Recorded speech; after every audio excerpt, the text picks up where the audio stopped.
നിന്റെ മൗനവും മൊഴിയിഴത്തുന്നിയേകവേ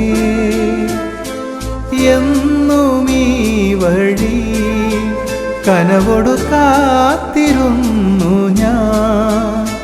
എൻ നിമിഷങ്ങളാനന്ദശലഭങ്ങളായി ഇന്നലയുന്നു നിന്നോർമ്മയാകെ.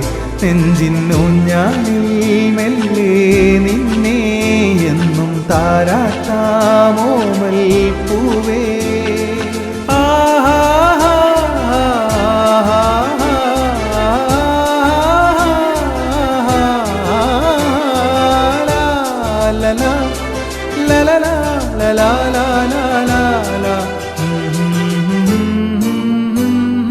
ഹേമന്തമെൻ കൈക്കും